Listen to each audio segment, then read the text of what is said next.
جہا تینوں مناونا ہے جویں تیرے محبوب دا جی جاوے اج وہ جہا اینوں سجاونا ہے محبوب آکھیا ربا ایہو جہا بنا مینوں میری جان جہان دی جان ہوے کدی میں بولا کدی تو بولے جدوں تو بولے ادوں میں بولا جدوں میں بولا ادوں تو بولے ساڈی دعا دی ایک زبان ہوے چن چڑھیا مینا دے بولیے بولیے چن چڑھیا مینا دے لال لائے چن چڑھیا آمینہ دے لال دا شان وکھرا ہے سبیل دے لال دا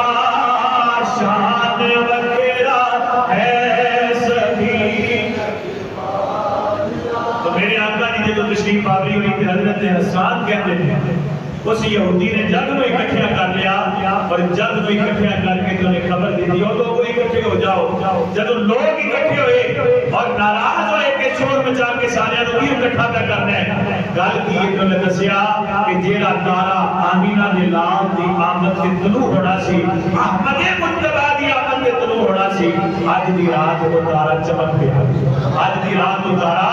طلوع ہو گیا ہے حضرت سیدنا عبد المطلب رضی اللہ تعالیٰ عنہ میرے آقا علیہ السلام دے دادا جان انہوں نے خواب دیکھیا بڑا عجیب خواب دیکھیا ستے ہوئے نے حرم مکہ دے ستے ہوئے نے انہوں خواب دیکھیا انہوں نے پشت دے وچوں ایک درخت نکلیا اور درخت جناب علی پھیلتا گیا دنیا دے وچ چار چفیرے اودیاں شاخاں پھیل گئیاں بلند ہوتا گیا حتیٰ کہ آسمان تک بلند ہویا آسمان دے نال اس درخت دیا شاخاں ٹکران لگ پئیاں حضرت عبد المطلب کہتے ہیں کہ پھر اس درخت دے وچوں نور نکلیا اتنی روشنی نکلی اگر سورج دی روشنی 90 گنا بڑھائی جائے کہ فرمایا اس درخت دے وچوں نکلن والا نور ادھے نالوں زیادہ سبحان اللہ حضرت عبد المطلب کہتے ہیں کہ پھر درخت جب پھیل گیا قریش نے بڑے بڑے جناب میری لوگ میں دیکھے جڑے اس درخت کو نقصان پہنچانا چاہتے سن فرمایا اللہ تعالیٰ نے ایک نورانی شخصیت دی ایک ہستی دی اللہ تعالیٰ نے ڈیوٹی لا دیتی سی کہ کسی نے بھی اس درخت دے قریب نہیں سی آن دیتا نقصان نہیں سی پہنچا دیتا کہ اس درخت کو کٹنا چاہتے سن